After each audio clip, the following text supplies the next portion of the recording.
All right, what is good? Welcome to a brand new episode of No More Heroes. I'm your host, Andy Malafrina, and we have a very special guest on the line today from the No Way Jose podcast and the Already Dead, right? Yeah, I mean that falls under No Way Jose, so it's a little bit confusing. I didn't make a separate podcast or anything. It's more or less just I did this Four Pony Boys series for a while, and maybe I'll bring it back occasionally depending if it sees fit. And that it Yeah. was kind of like a mock off of Reed's Four Horsemen thing, and yeah, with the Already Dead, it's literally just kind of, I guess you say, a series. It's just like a live stream thing because most of my content has always been paywalled, where I'll cover some, because I usually don't do a whole lot of current events and stuff, so whether it's paywalled or not, it's kind of irrelevant. But with the Already Dead one, it's like a live stream, so it's more about audience engagement. Also, the second half of the show, I call it call in, but it's I give you the option of my patrons. You can go on the StreamYard, and then everyone else, I have a call in number, and then I also just kind of interact with the live chat at that point in time. So the first half's kind of me and Austin, or if we have a guest, Austin Picard, of the Underclass podcast, and then yeah, we'll kind of shoot the shit for the first 45 minutes, hour, talk about whatever is on our mind, and the second half we'll just kind of interact with the audience and whatever questions or call-ins or whatever we have at that point. So it's just a different vibe than my normal stuff. Whereas the normal stuff's I'm tackling, I don't know, Jonestown or some shit, and we're doing a whole series, and we'll cover it, and that'll get released to the public a week or two later or some shit. So Oh, dude, you're I wanted to tell you, well, first off, I gotta give you a shout out because for audio, the Oklahoma City bombing episode we did is the most listened to episode. So hell yeah. shout out to you on that one. And no, I didn't even realize it, but you popped up as one of my most listened to podcasts on my Spotify Wrapped, and I remembered that because when you were saying the Jonestown thing, it's why I like your podcast so much, is because you consistently, almost on a weekly basis, have an episode that makes me go, wait, what? And when you're so you were doing that with Austin with the Jonestown, being oh wait, that goes to MK Ultra and shit. So Yeah. I really want you guys to listen to Jose's podcast because it will give you consistent no, and then you listen to it and you're like, all right, you may not be convinced every time, but you end every episode with going okay, I'm listening. Yeah. So that's I would suggest go people ahead. to go check out to make it easy, because I do have a consistent trend of doing a lot of series on a consistent topic. Instead of just doing one episode, I'll do 3, 4, 5, 6, 7, maybe even more depending on what the topic is. But for people, I know YouTube sucks ass, so not everyone wants to go to YouTube, but at the very least I would just say maybe go to the YouTube first and then go to the playlist tab and look at all the series. So that way, instead of, because that's a good jumping in point for if you do want to get into my podcast. Because you can see I have a Duncan Lemp podcast where I've something retarded 5+ podcasts. I've got Jonestown, OKC. Fuck it. I mean, there's a bunch that I'm not even thinking of off the top of my head right now, but I have a bunch of them, so that's a good spot to jump off of, and you can be pick a topic and kind of go from there and get a deep dive, as opposed to whatever my most recent podcast may be, which may just be some random ass shit I'm talking about.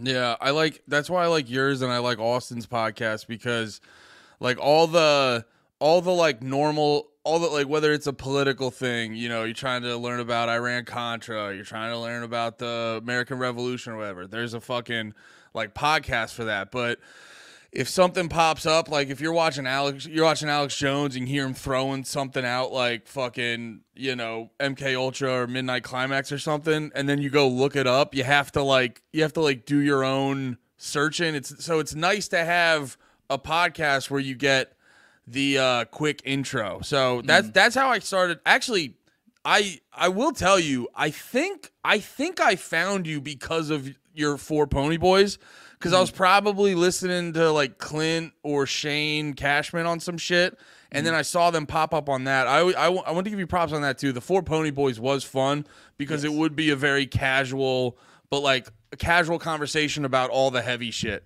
But I think the reason I wanted to have you on the pod today, and because I've been getting more, I was talking about Program to Kill. I've been reading some, how do you say his name? David McGowan. I've been reading his stuff. And I've been listening to, your podcast, other people's podcasts, and I remember you said a specific thing that really stuck out to me. And it was that thing, like I said earlier. You said it, and I kind of was just like, huh, that's interesting, but I didn't really do much with the thought. And then after I learned more, I go, maybe Jose's on to something with that. And I remember you said, I don't think MK Ultra ever ended. Mm. And yeah, I kind of wanted to, I don't know exactly where we'll start with it, but I kind of wanted to get into that with you, because the more I was learning, like I read Chaos by Tom O'Neill, Yeah. and that basically, you look at that and that seems like, okay, that was them just testing out MK Ultra on a larger scale. And then I heard, this is where it like clicked in, where I heard you talking about Jonestown and shit like that. I heard you talking about Jonestown and shit like that, and I go, oh, maybe that was like the next stage of let's do a bigger scale trying to control people. And then you look at COVID and you're like, dude, they really figured out how to control people and stuff like. So I'm curious with you, when did it click in for you where you're like, oh, I'm starting to think this MK Ultra thing has never ended. They just stopped talking about it.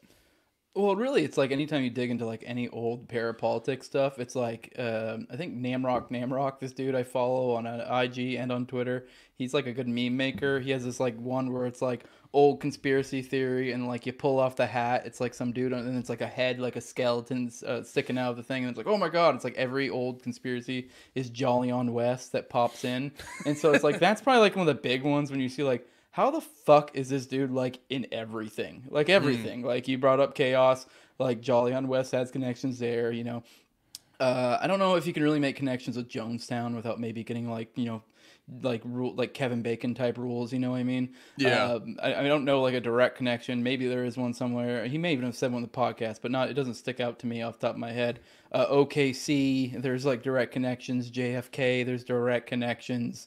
Like it goes on, and once you see that, you're like, what the fuck? Like all these major high impact events, and then you can kind of just extrapolate from there. And it's like, yeah, maybe like technically MK Ultra, and like even when we say MK Ultra, people don't really mean literally MK Ultra, because there were other projects. Like MK Ultra is just kind of like what the catch-all term people use, so the idea that like, yes, MK Ultra probably did technically end, but it's like, okay, I'm sure they learned lessons from that and started other projects and implemented that in other places. The same idea when we talk about like Gladio. Like, did Gladio ever end?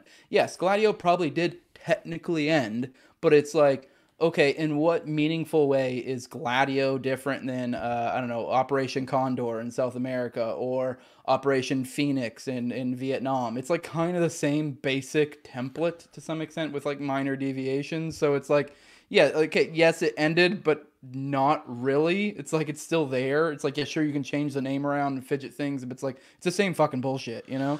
Dude, I completely agree. I was just thinking about that with because I you know how like all the time you'll see people on Twitter being like, they'll start calling everything a Fed. They'll start calling everything a Fed, and I think when you do that, it sort of misconstrues it. And I've been starting to notice. I was like, there's people where you're like, I don't know if you're Fed, but you fucking might as well be. Yep. Yeah. So I get what you're saying where, yeah, it may not have like, they may have ended the technical program, but they're almost just like, yo, we got what we needed. Let's keep it moving to this one. Yeah, no, it's all very interesting. How you were so you guys were talking about Jonestown recently. How did that necessarily sort of correlate to MK Ultra? I don't know if that's like a short. Well, when you look into that, I mean, to be clear, this is not something I'm super knowledgeable on. The basic template of my show is usually I will bring on a guest and like I will have them cover. I'm not really like a researcher per se. I have dabbled in research, particularly in OKC, because that's been one that's kind of caught my attention. I have done a few little research like type things. I've wrote a little bit. I've interviewed some people. I feel like I have unveiled some new information, like little tidbits. Nothing like, I would say, like too crazy groundbreaking. I do feel like I've fleshed out the color a little bit to some extent on the periphery of the story. Like I interviewed Vassar, Stephen Vassar, which was a friend of Yiki's. I've interviewed Tanya Yiki. And there's other ones I'm probably not even thinking of off the top of my head, but I would like consider myself maybe like a minor researcher specifically in regards to the OKC bombing. But generally, I bring on people, and so I brought on Austin for that one because he is far more of a researcher than I am, in my opinion. And I would say I do like that, like I have gotten Austin to kind of, I guess collab almost on a weekly basis now with our Already Dead show. He's like my co-host there. We're kind of like both co-hosts or whatever. I'm not saying like this is like a Dave Robbie situation or some shit. I like to see us as equals there, but. I do think our shows complemented each other well, and that his basic template is like a 30 minute to like hour long episode on one given topic, whether it's Jonestown, Committee of 300, whatever the fuck. And he will very concise, just kind of rapid fire go through shit, and like gives you a lot in that short period of time, very matter of factly. And whereas then when you bring it to my show, it's like I will take somebody like Austin, and then we'll just kind of like somewhat kind of like more relaxed vibe, more podcast vibe, kind of, extrapolate that out, talk about it. We'll kind of take what took like 45 minutes for him and take it and make it last like 3 to 5 hours, which may sound stupid to some people, but I think it's good learning for others where it's different ways to kind of absorb it. So I do think they complement each other well, and you can kind of get more information out of that. I forgot what the question was, to be honest with you, as I was rambling, but no, it was no, I was just curious. Jonestown, MK Jonestown, Ultra, yeah, because yes. Like I was saying before, I read through, and I definitely want people to go read Chaos by Tom O'Neill, because it's one of those books where he doesn't necessarily prove it, but like there's enough. It's like reading this other one by David McGowan, Weird Scenes Inside the Canyon. Yeah. I'm only about halfway through, and he doesn't necessarily prove anything, but goddamn, there's only so many coincidences that happen. Exactly. And I He's think good at pointing out connections. You're like, yeah, what? It's like there's only so many people who are related to the shit going on in Laurel Canyon that also get in weird car accidents and have random suicides all the time. Yeah, it was very much like, oh yeah, and this superstar you know of, his dad was a fucking, I don't know, 3-star general that was in part of this super duper fucking super secret operation or whatever the fuck. I don't know, I'm just making up shit, but like it was shit like that, like repeatedly. It's you're like, so funny. It's where it's like if someone wrote a song in the 60s, their dad worked for the government. Like that's what pretty much, yeah. Yeah, dude, it's fucking nuts. And I was laughing too because in the book they bring up like Jim Morrison's dad was what was it? I think it was Morrison's dad I was thinking of when I said that. It's been a while since I read that one. I'll be honest, I think I got like halfway to 3/4 in it, and I just kind of got like bored.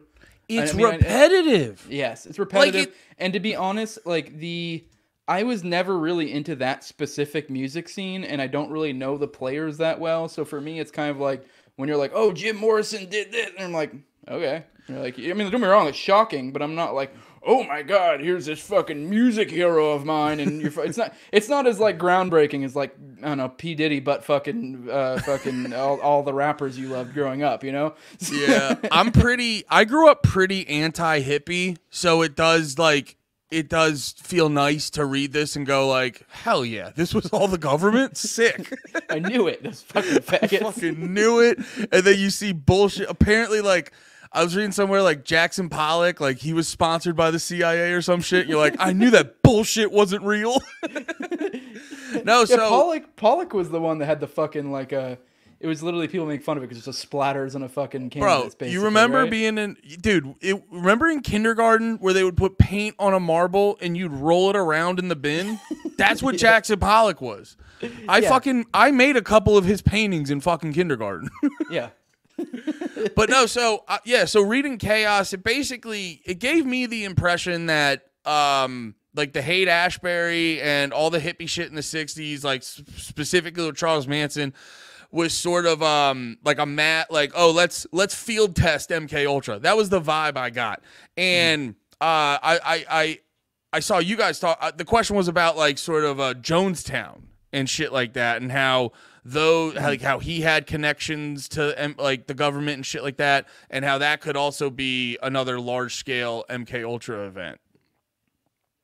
Yeah. No, for I do want to get back real quick because I remembered your question with Jonestown and how it's connected, and I guess we can come back to this.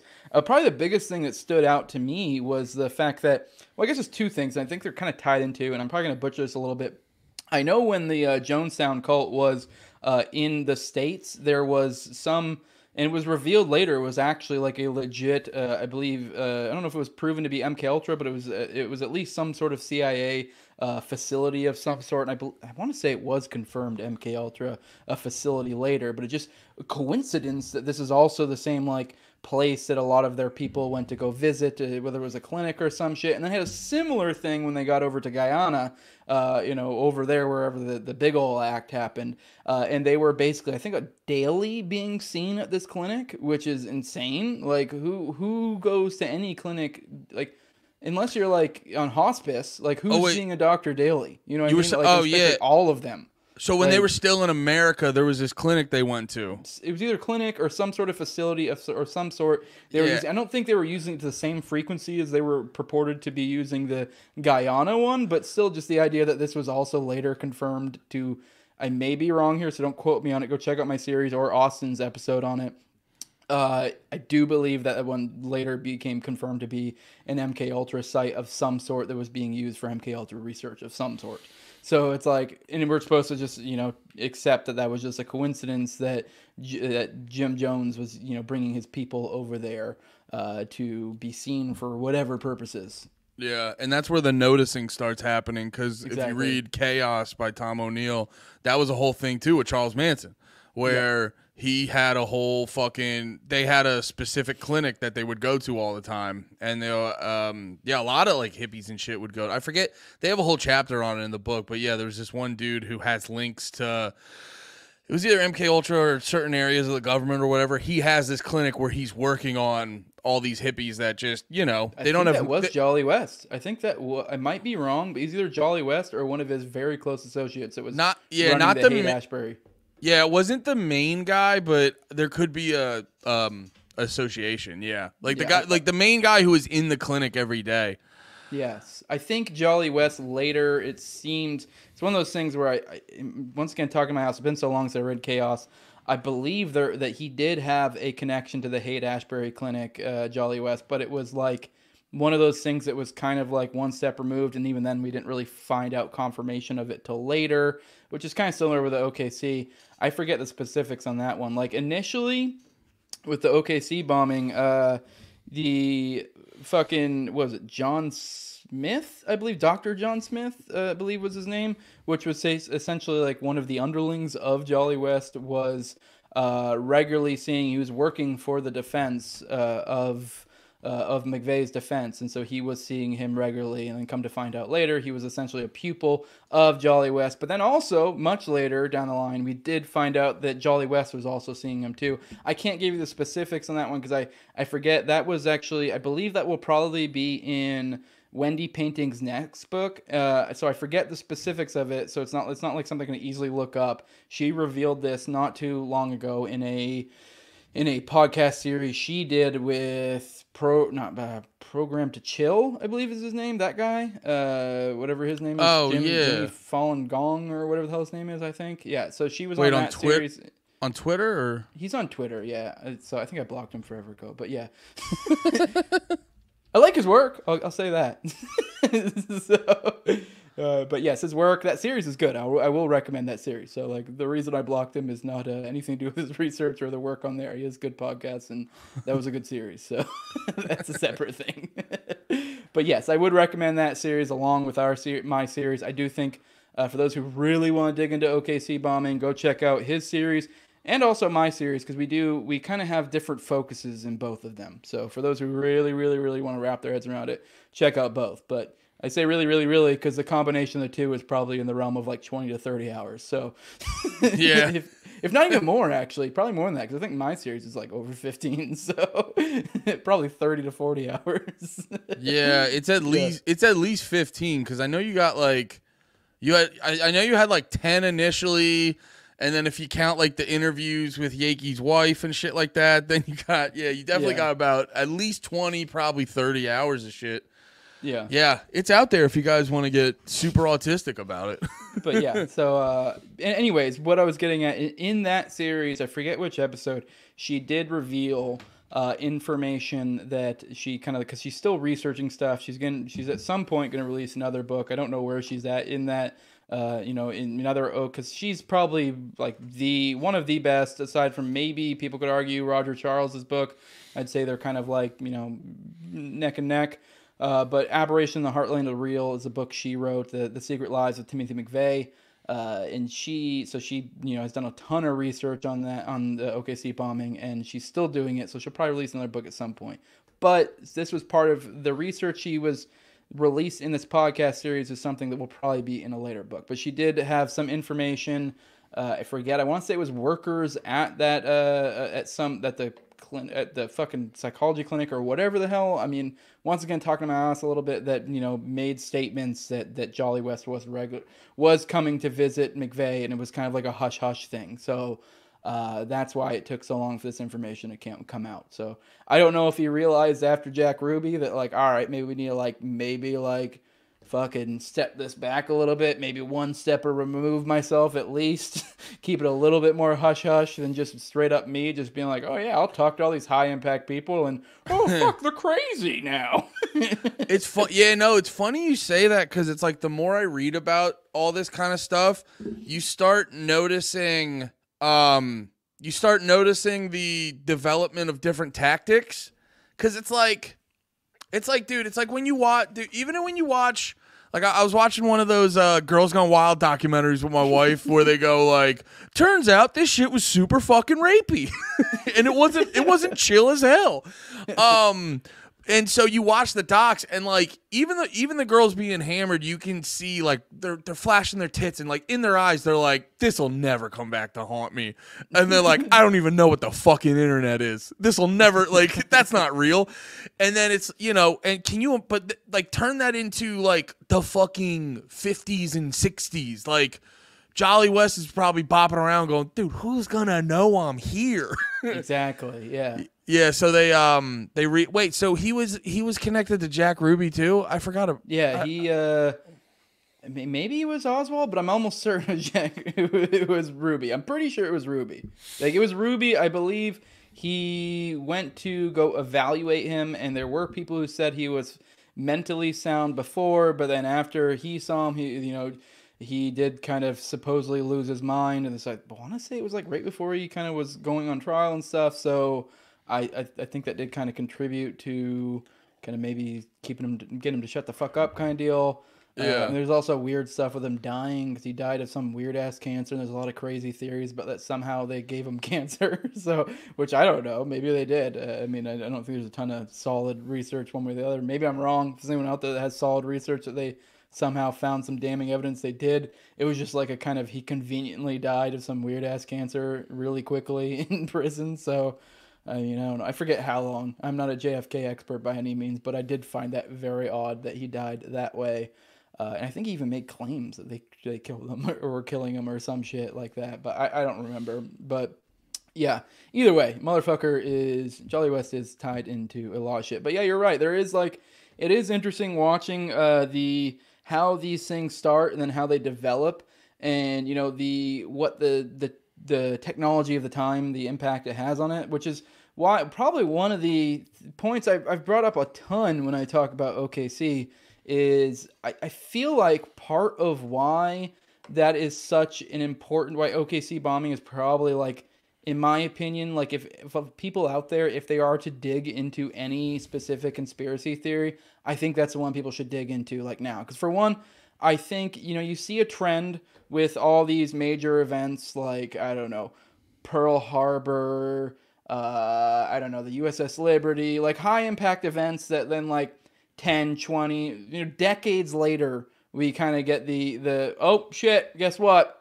Shit was whack. Information comes out, and it usually takes decades before that comes out. And it's like, it's well past the pale of, like, the point to where it's like, okay, well, fuck, what do you want us to do about it kind of deal, But I think with OKC, that happened in like 95, April 19th, 1995.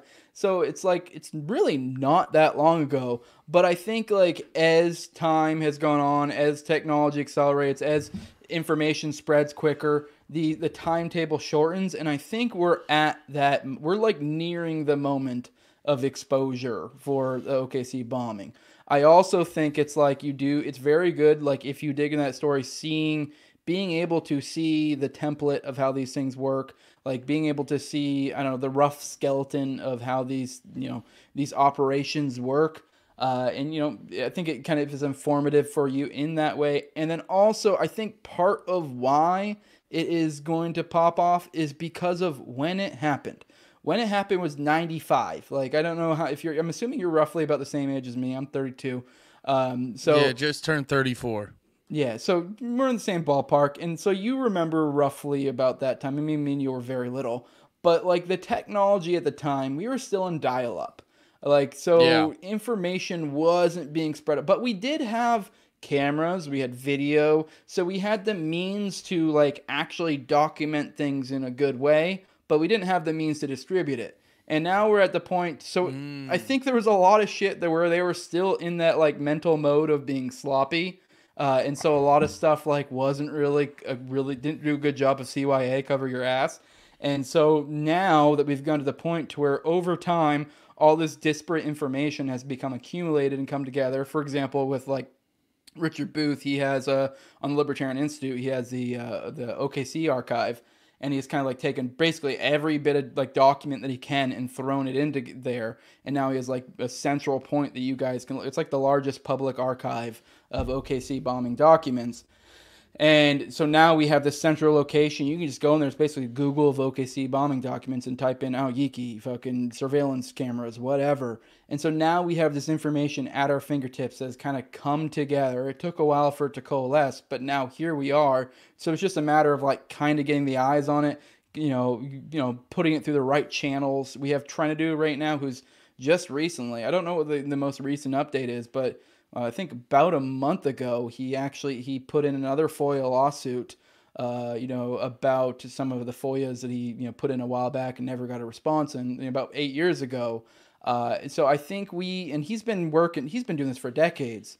But so he's still pushing this, still pulling little bits of information here and there. So we still have lots of stuff going on, and I think we're like basically almost at the point of revelation. I think as we keep pushing this, we're going to keep shortening up the timetables of this stuff, of like when things get exposed. Like hell, even look at like COVID stuff, and like pretty much like, I mean, shit. That like anyone who really wanted to do the research, that shit's basically for the most part damn near been exposed. Well, I think the best like modern day example of, well, maybe not technically exposed, but just like technology and people just knowing shit now.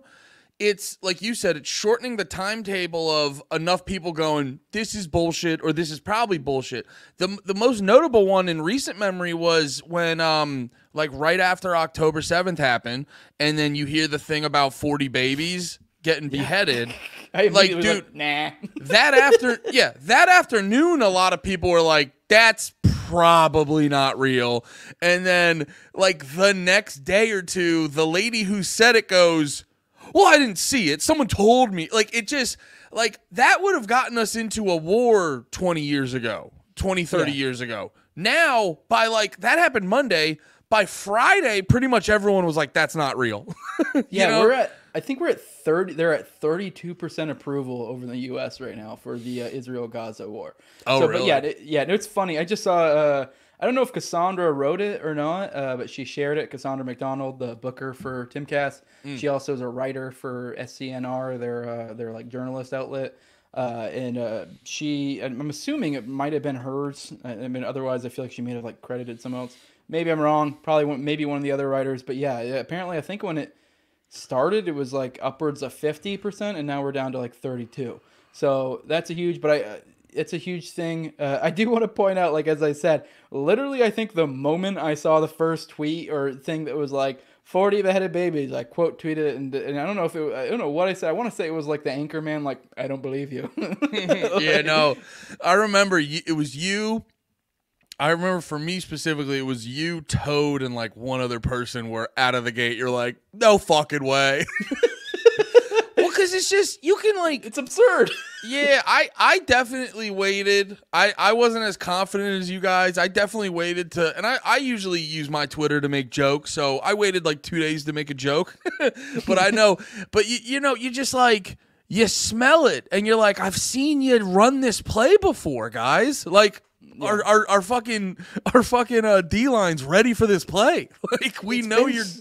It's been so absurd though. Like all the shit, like all the rape stuff, and it just is absurd. Like this was like a crash and fuck, I forgot the term. That's like a fucking what is it, grabbing cat. God damn it, I fucking had it in my head. There's like a term when you like smash and grab, like a fucking like. Yeah, like it was basically a smash and grab operation. They fucking popped in there, all fucking, you know, like let's be real. Like, okay, I don't advocate the what they did, but flying over the fucking Iron Dome in paragliders and breaking through the walls and all the pretty fucking cool. Well, just on its no context to it, pretty cool, dude. But like, so yeah, they fucking boom through the wall, fucking go in there, kill a bunch of motherfuckers, and like bad, not cool. Just being very clear, not cool. Super not like, chill. I mean, maybe you could make some argument for the IDF people that they took out, but like, I mean, they definitely killed some civilians. Not cool. But like, well, you know, I know my only exception is when I'm watching Mia Khalifa. That's when I'm pro Hamas, because I want to support, while I'm watching her, I want to support those brave freedom fighters. But either way, the idea that they were going to go in there, and the idea clearly was like a get in there, kill a bunch of motherfuckers, get out. And yeah, like, it's not fucking like, let's cut some babies' heads off and rape some bitches. Like, what the fuck? That's the other part of it. You're just like, why would they like? If I could just be morbid as hell for 2 seconds, just talk about facts, like, or just be purely logical and autistic. The first thing you think, you go, why would they waste time cutting their heads off? Yeah, why wouldn't they, if they're just there to kill babies, why wouldn't they just mow down the room? Yeah. Like, it doesn't make any sense. Cutting heads off is hard. You ever seen any of those like cutting heads off things? Dude, like, yeah, and they might have the curviest of swords, but it's still gonna take 2 or 3 swings. Unless you're thinking they came all packed with like dope ass fucking like axes, they can fuck. Yeah, dude. I don't. Where are they keeping those sharp axes while they're fucking paragliding down? Like, what do they got? Like one over their back, like a fucking Gimli or some shit? Like, yeah, I don't know. Yeah, that's actually been a benefit. I feel like Israel's propaganda's been extra bad, so it's been easy to just be like, I don't think that happened. Yeah, and I will say I did notice today. I think as this is going, like, I just feel like with the Israel Gaza stuff, they are so like 5-10 years ago in propaganda methodology that it's so easy to just read. And I've been noticing, and I first think I noticed it was Shmuley, where he put out that fucking article where he's like, Jews need to be feared, not loved now, or some shit. And I've noticed, and I as soon as I saw that like thing with Cassandra with like the drop, the percentage, I kind of like connected that too. And I feel like as the approval rate has gone down, they realize that the people of the world are not having it. I think they've changed their methodology from, hey guys, we're the victims, what the fuck, to like, you know what, we're the bad guys and you're not gonna do shit about it. Like, that's kind of the vibe. I mean, I know like being feared is not the exact same thing, but it's kind of in the vein. And it's like, they got a point. We kind of won't. Like, our politicians ain't gonna do shit. Like, with AIPAC and all the fucking Mossad, CIA, black, like, sexual extortion, fucking blackmail rings, it's like, they probably ain't gonna do shit. They're not. It's long term, this is awful, like, for them. But short term, I am very concerned about the Palestinians, and, like, but at the same time, I think they are very much more focused on the short term, and that's why their propaganda has shifted from victim to, fine, we're the oppressor, and we're going to do this, and we don't give a shit what you say. And I think that's something to be concerned about. I think it's great for the future, but for the short term, it's a little bit bleak, you know? No, I 100% agree with you. I think that with that mindset and that attitude, it's short term, it's going to be real bad for the Palestinians, but long term, it's like, to most people who see that, you go, if they try to play the victim card in the future, you're like, No, I thought you were the badass motherfucker, like making some glass or whatever the expression is. You know what I mean? Like I thought we're, it's just it's all fucking weird. I mean, we have the Diddy thing that I exposed, we mentioned earlier, and then obviously Epstein. So it's like all these operations are being exposed too. So it's like, and anyone who takes like even a cursory glance is like, oh, why are all these Jews up there at the top? And it's like, okay, like I get it. Like I'm not saying all Jews, but it's like let's be like, and a lot of these are Jews that are like highly connected to Israel. So it's like, what is like? Yeah, like, I always it's very say, clear with Epstein. There's a Mossad connection. I'm not entirely sure about with Diddy, but I wouldn't be surprised if later we find out. But Diddy was completely plucked out of obscurity by some well-to-do Jew, and like I don't know enough about him to say about his connections with Mossad, but pretty sure he was highly connected to Israel. So it's like, what the fuck is going on here? I haven't looked into the Diddy shit, but my guess is like a 2 or 3 steps removed from some shit like that. Yeah, no, to what you were saying before, I always say, it's where I think Kanye got a little fucked up initially, where I go, it's like, it's not the Jews, it's those Jews. Yeah, it's the Shmulies of the world. We talk about this in Tower Gang. We always say Jew. Because like when I say Jew, like, on one hand, I also just don't really give a shit if the audience out there is like, oh my God, he means all Jews. He's if that's like how you think, if you're not capable of like listening to people speak in generalizations and realize what they mean, then it's like, okay, suck a dick. I don't really care. But like on the flip side, it's also like what I mean is like when I say that, it's like I'm speaking to specific ones or whatever. Like I don't mean all Jews, but like we were on Tarragon and we were talking like, okay, well because we were like kind of fucking with Clint. We were kind of like joking around, like we were trying to get him canceled, and he said the Shmulies of the world. That's what I mean when I say it, like when I say it like a derogatory fashion or whatever. I'm meaning the Shmulies of the world. I don't mean literally every Jew. Like no, I agree, because it's like it's like the hardcore, like Shmuley Zionist types that are, they're clearly doing one thing. They say one thing, they're clearly out there doing something else. But yeah, exactly. It's with any group. Like if you look at, like black people chill as hell, but like Al Sharpton, fucking dickhead. And it's like if you're gonna take someone like Al Sharpton and think he represents black people the same way Shmuley represents Jews, it's like, well, you're gonna have a bad image of these people then. It's like, and you're gonna have a bad time. You're not gonna get the whole fucking story. Yeah. I don't know. Maybe blacks was a bad. No, I'm just kidding. I'm just kidding. Don't do it, Jose. Don't do it.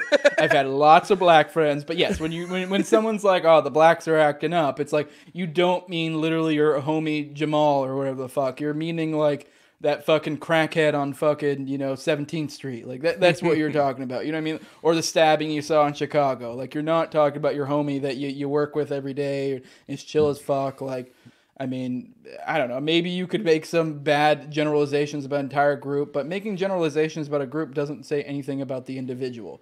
Like, I know me and you are both probably more individualists, but it's like we're also capable of speaking in generalizations. And it's the idea that, like, I don't know, it's a sign of having a low IQ if, like, you can't speak in generalizations, really, and know what people mean. It's like you're just not able to think in that abstract way. It's like when you call a whole group of men and women guys. You're like, I don't literally mean you all have a dick.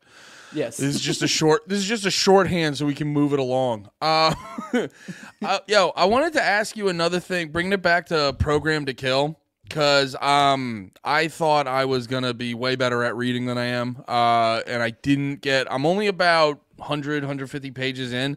But I am... this I wanted to tell you this. This is real funny because my wife, big true crime person. And so she's familiar with a lot of this stuff. I was telling her about how Program to Kill is talking about serial killers, saying they're like Manchurian candidates and stuff. And... I was talking to her about it, and then the noticing just started happening because, so for people who haven't read Program to Kill, the first half is talking about pedophile rings and stuff, and a huge chunk of it has to do with the McMartin Nursery School. The McMartin preschool? Preschool. Maybe there was a nursery as well, but I know it was I believe it was a preschool as That's well. right, preschool. And then talking about, and then the main chunk of the book is talking about the serial killer Henry Lee Lucas, And I'm telling my wife about this, and my wife, who's very familiar with a lot of this true crime, a lot of serial killer stuff, both of those instances, she goes, "Oh, you know, the McMartin preschool that was all bullshit and kind of blown out of proportion." Yeah, and then that was like blown out of proportion. And then Henry Lee Lucas specifically, that serial killer, she goes, "Oh yeah, that was all blown out of proportion too." And I go, "Huh. That's real interesting. Those two specifically were blown out of proportion." Yeah. And like I said, I'm not done with the book, but it really got my antennas popping. And yeah. Oh, I guess the main question I wanted to ask you, because you finished the book, correct? Yes, my recall is probably all right. When I say I finished the book, I listened to an audiobook. I found an audiobook. I'm always, the way I work with books is I'm almost always physically reading a book and also doing an audiobook of some sort. I'm a manual laborer. I have a full-time job as a manual laborer, and so like I'm able to like pop in earbuds and just kind of vibe because I know what the fuck I'm doing. And I usually have either a podcast or an audiobook going. I'm able to cruise through audiobooks. Like I'm able just because I'm always have earbuds in. I'm just able to fucking go through them like nothing. But now like fucking physical books, I don't have as like the way my life is structured. I have far less time to sit down and actually open a book. Like I have my cat business here. I have 2 kids who have they're older and all have fucking shit they're always fucking doing. I have a wife who also has a full-time job. So like I'm always fucking doing something.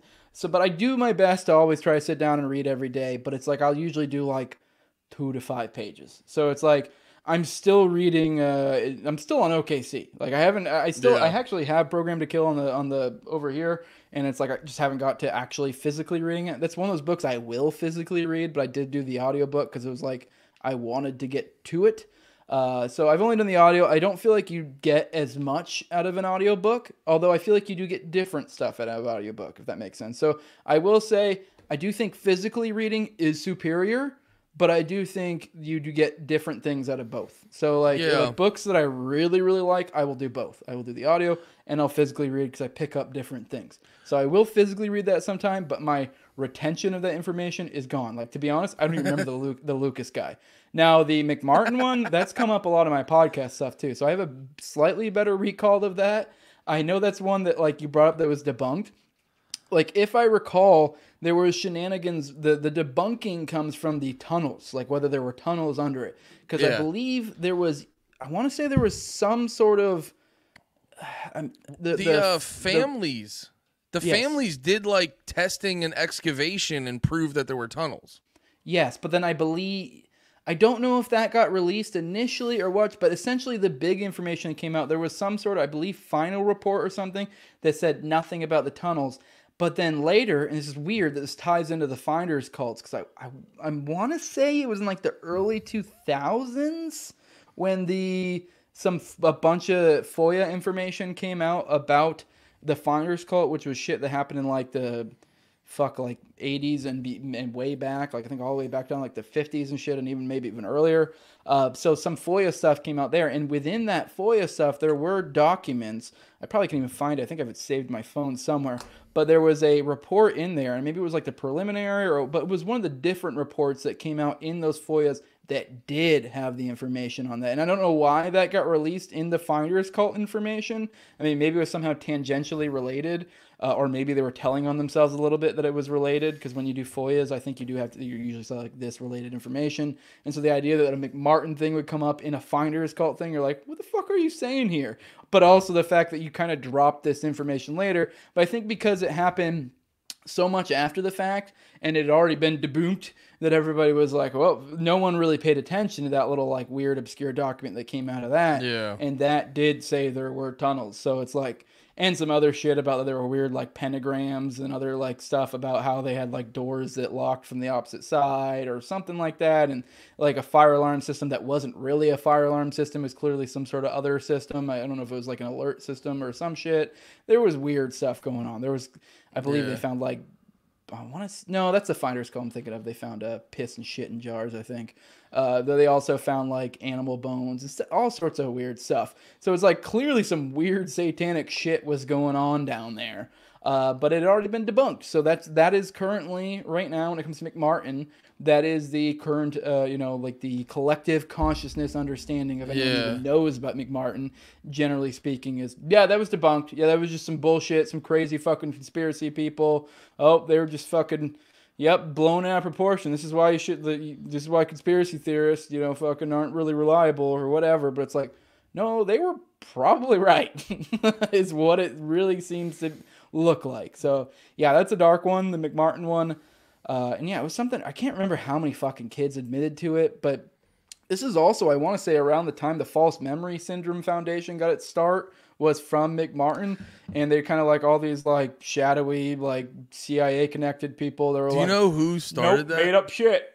What do you know? I forget his name specifically, but because like I said, my wife's like she's so hooked on the true crime stuff that a lot of the stuff I end up reading, I'm like, I ask her about because I know she has a thing, and I asked her about the False Memory Syndrome Foundation, Yeah, and she couldn't remember, so I go and I look it up. I forget the dude's name who started it, but the dude who started it just so happened to have a daughter who like remembered that he raped her. Yes. It's just like, dude, can you imagine? Like, that's the thing that's tripping me out about reading about these like pedophiles and all this shit, where I'm just like, dude, it brings me back to that Louis C.K. joke in the SNL monologue where it's like, dude, they must love it so fucking much because dude, such a great joke. To start a fucking foundation to be like, my stupid bitch daughter's a fucking liar. So you can keep raping her is fucking crazy. But I guess, mean, to be fair, I think she was an adult. If I remember the situation correctly, supposedly the abuse happened when she was a kid. I think Austin actually did an episode on this for people who are interested on his podcast. So it's a good place to start. I've never covered it other than like tangentially on other episodes, but I've never done like one committed to that. But yes, I believe the daughter, like later into adulthood, essentially had memories that came back. I don't remember if she went to go see a psychologist or what, or how these memories came back, but then she was like convinced her dad essentially raped her. And then that's when they were like, oh, this is false memory. And like, to be fair, from my understanding of that, I mean, maybe there's more damning information. That is kind of weird to like be a kid and then like decades later be like, I'm pretty sure I got fucked. Like, I mean, I don't know. Fair enough. That does seem a little weird. I mean, I will grant them that. But then, okay, maybe that could be on the up and up. Because, like, let's be real. Let's say I have 2 daughters. Let's say fucking 20 years from now, they have they go through some hypnosis or some bullshit, and then all of a sudden they're convinced that I did that. Like, that'd be awful. I'd be like, but I fucking didn't. And it's like, it's like one of those things that, like, you can't really prove one way or the other. Yeah. It's so fucking long ago. So I guess I could... so to give them the benefit of the doubt, like a very big benefit of the doubt, okay, like that maybe. But then like the thing is, a lot of the people that end up being on the board were, so many of them were like fucking MK Ultra like scientists. So it's like, what the fuck is going on here? Like, for real, I believe I want to say Jolly West even ended up being on it later. Get the fuck out of here. Well, that dude's a busy motherfucker. Yeah, for real. I wish I could remember all of them. I would suggest people check out Austin's episode. It is bizarre, the people that ended up on that board, and then how it gets used. I want to say it was actually used in OKC, in some of the court cases there. I don't know enough about the minutia of that to really go into that, but apparently the false memory syndrome stuff was used there. It's been used in a shitload of like high impact events to be like, I think this guy's memory's bullshit, and I have this fucking doctor right here. Yeah. No conflict of interest whatsoever at all. He says that could just be a bullshit memory. Like, you know what I mean? So, that's where the fucking that's where the pattern recognition starts to help out. Where you're like, really? Yeah. This many times? And with the McMartin case, I believe there were a shitload of kids that were making, and they were really young. So it's like, I think they also did try to, I want to say they tried to essentially smear I think there was like a common psychologist or psychiatrist, I always forget the difference between two, that was meeting with the kids and stuff to kind of like talk to them and get information, like essentially kind of be like, what happened to you? Because these are preschool kids. Like, if something like that happened to a kid that age, they don't really know how to express that. You know what I mean? Like, and it Yeah. is pretty horrifying. And I do remember listening to some of the stories of the kids' tales and what they said.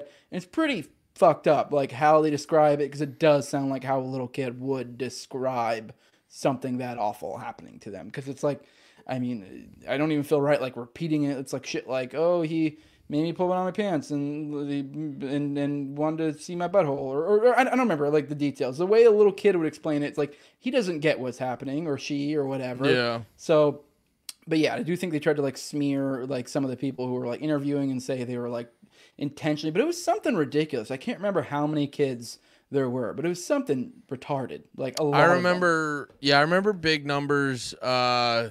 I was reading through the book. I remember, I want to say like 200-300 kids, maybe even more. I thought it was like 50, but either way, it's still fucking like, what the fuck, you know? Yeah, it was. I remember it was a number where you're like, that's insane. So many to have similar stories. Exactly. You know what I mean?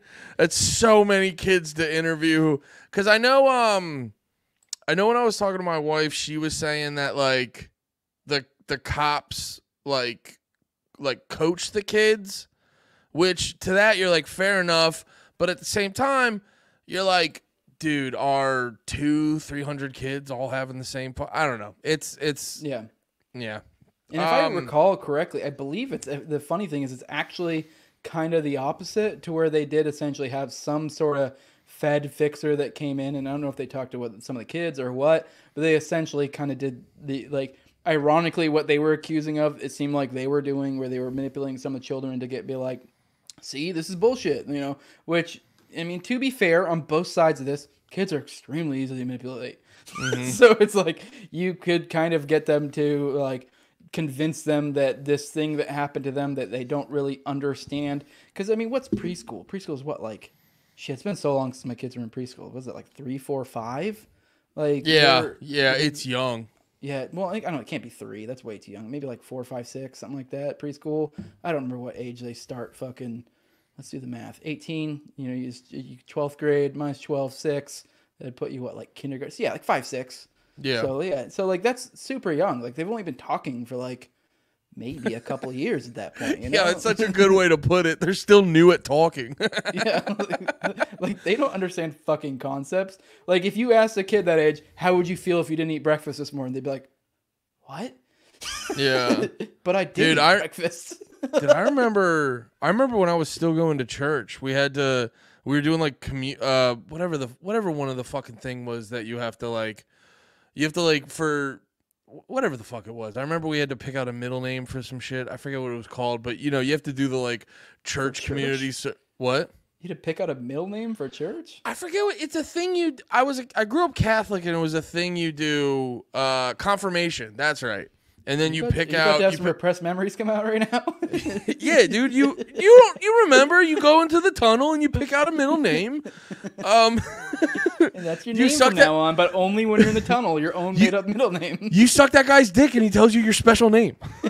We all know that. No, it was you got confirmed, and you had to do like it was almost like fucking community service. You had to like do a bunch of shit to like prepare for it. And I remember I was helping out at the Sunday school one time, and I forget why, but we were asking the kid like, what do you like to eat for lunch? And the kid goes, I like to eat tractors. And you're like, what? And like, dude, he would not budge. He's like, I like to fucking eat tractors, dude. And you're like, I don't know what the fuck that means. So I hear what you're saying. Kids, as the great Bill Cosby said, kids say the darndest things. And yeah, but he probably had like chicken nuggets in the shape of tractors or some shit. Or he watched like a fucking tractor cartoon while he ate din din. Who the fuck knows? Yeah, it's a tough one. I think that's why like sort of, I've heard you say it before, like the pattern recognition is a good one where, you know, you get like the bigger quantities of data sort of coming in, and once you start seeing patterns, you're like, smells a little fucking fishy here. Yeah, and it's important to caveat with that, to be like, and like, I don't know, you feel kind of gay when you caveat, but it's like making positive assertions and being like, well, I know this, but you're like, at the very least, you can be like, this looks fishy, and like, but then the problem is like people like will be like, what the fuck when you say that, like, you crazy conspiracy theorist, and you're like, I don't know, well, like what, 50 to hundreds of kids were saying that they were getting diddled.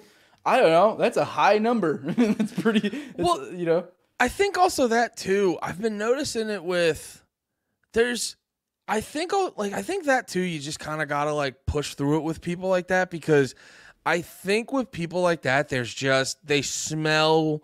They've been conditioned where you're like, this guy's a weirdo, and there's people who get to a certain. Most middle class or higher people, they have most of their needs covered, so all they care about is status.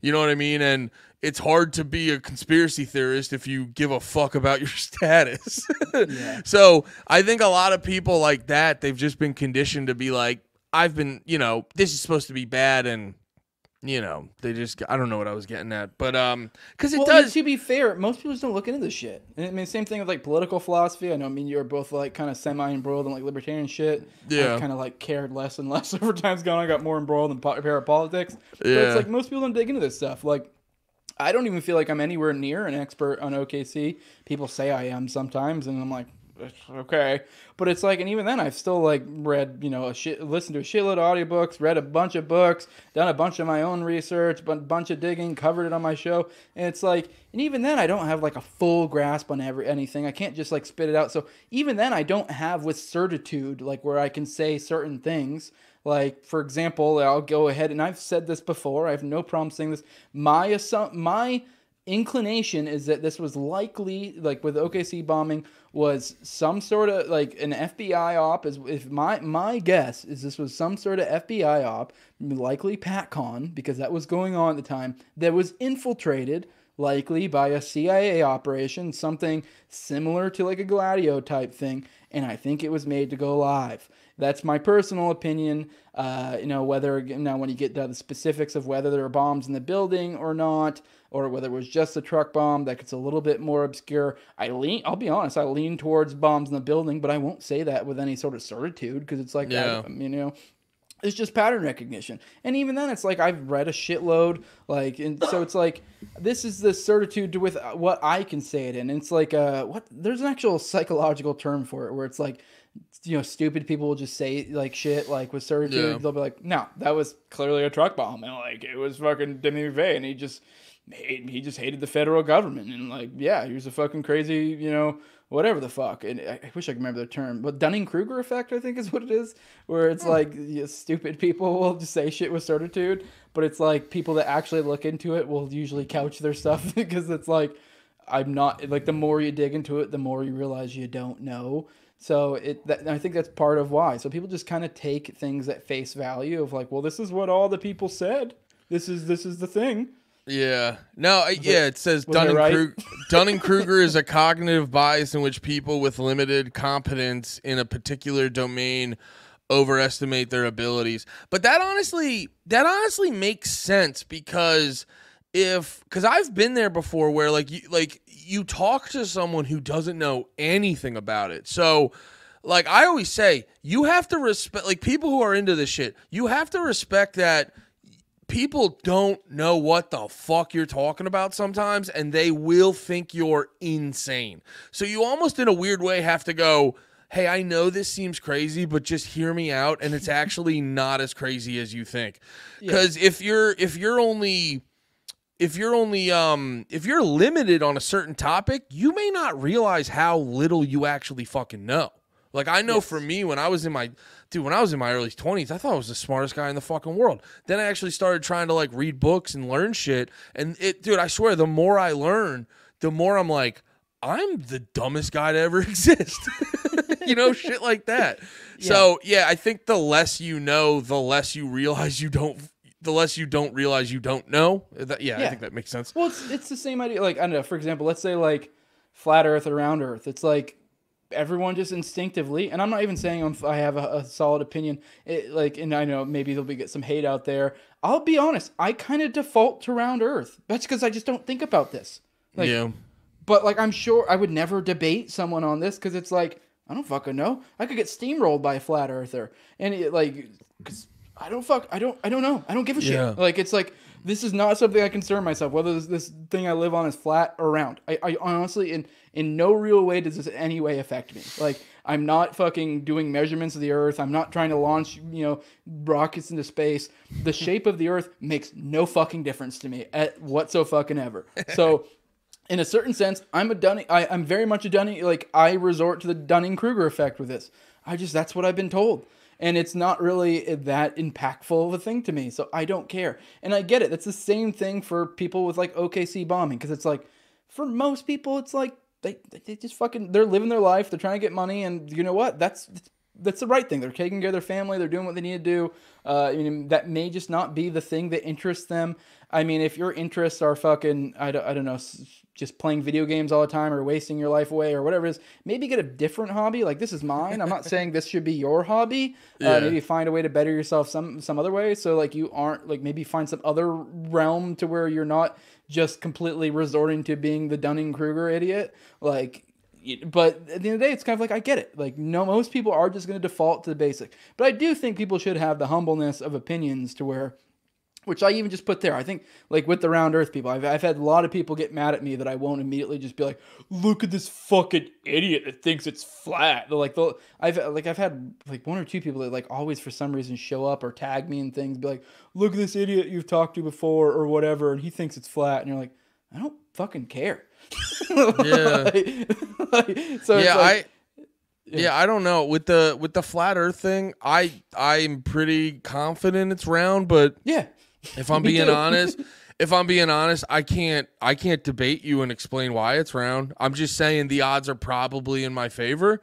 Yeah. But yeah, it's also too, like, I think for me, I've grown up, like, I don't know. I grew up loving ska music. I'm very familiar with people thinking I'm fucking retarded. So, like, ska. What? There's some good ska. That's what I think. But a lot of people disagree. Yeah, there's a lot of one band that comes to mind, and I can't remember their name. Yeah. So, like, I've grown up loving, like, ska music and just, like, a bunch of things that people are very quick to be like, you're actually a fucking retard. So, like, I think because of that, I'm not the one to, I'm always going like, well, why do you like that? Why do you think that? And then I hear them out, and then I decide if they're retarded or not. I mean, I'll be honest. The flat Earth is a weird thing to be. They're probably wrong. But I'm sure they're probably like, why the fuck do you give a shit about the OKC bombing? I like to say I have better arguments for why that matters more, but okay. Well, you gotta see it from their perspective. If they truly believe if they truly believe the Earth is flat, that's like the biggest issue. Yeah, I mean, that is kind of like one of the base lies. It's kind of like, if they can get you to believe that, I get what they're saying. It's like, but it's like also kind of like, yeah, but I also don't give a shit. So it's like, it doesn't really matter if it's flat. I was like, I don't know if the Earth is flat. I don't know what changes. Yeah, it's like, okay, my life still is operating the same way. Okay, cool. I won't go off the edge. Yeah, maybe that's the one thing. Like, I won't ever. But even then, it's like, I probably would never have even gone close to going the edge anyways. So, because apparently they don't let us go down Antarctica or wherever the hell the edges are. So no, they don't. Yeah. They don't let us go because that's where I've recently learned this. That's where the really big hole is. I'll be honest. Hollow Earth, I like that one. I mean, I don't necessarily believe it or not believe it. I find that one fun because it's fun. Like, because it's like, that seems far more plausible to me. You're like, it's a big ass planet, and it's like, I don't fucking know. There's probably some geologist out there that's like, fuck you, you guy. He's just fucking spazzing right now. Like, you don't understand the data. It's clearly not that. And you're like, I don't know. For me, a layman, you're like, it's completely plausible. There are huge cavern systems or even complete hollow hole in the middle for all I fucking know. So it's like, I know. Sometimes it'll just be like there's a huge cavern systems, which makes sense. There are huge cavern systems in the world. They've even found like underground cities and stuff. So it's like, from the past. So it's like, I don't know, not that implausible. Maybe that is where the fucking Nazis moved to or wherever the fuck. I don't know. So. Yeah. Oh shit! I didn't know all that. Well, hey man, this has been a good fucking episode. I think this is a good place to fucking wrap it up. We proved it. The Earth is hollow and it's flat, and Jolly West is Jesus. So this has been a good fucking episode. Jose, where can the people find you? I am on the No Way Jose podcast. It's on YouTube, all the major auto podcatchers, Odyssey, Rumble as well. I also am one of the members of Tower Gang, which is an offensive comedy show that I do with Top Lobster, Tower Gang Cole, Toad, Clint. I think that's all of them. And Reed doesn't ever show up anymore. So yeah, that's all of us, and we kind of shoot the shit. have fun, say bad words, and yeah. And like I said, I have that Already Dead. Check in my Already Dead show. I'm doing it. I mean, we'll probably swap it up every now and then, but for the most part, it's every Tuesday, 9:30 usually. Depending, might have to move it for guests occasionally. But pop in around that time. We'll be doing a live stream if you want to pop in, talk to us, call in, whatever. That'd be the time to do it. But yeah, definitely go check out my show if any of that stuff pops out to you. And follow me on Twitter at TowerGangJose. Fuck yeah. Thank you so much for coming on, Jose. You're the man. Oh, thanks for having me.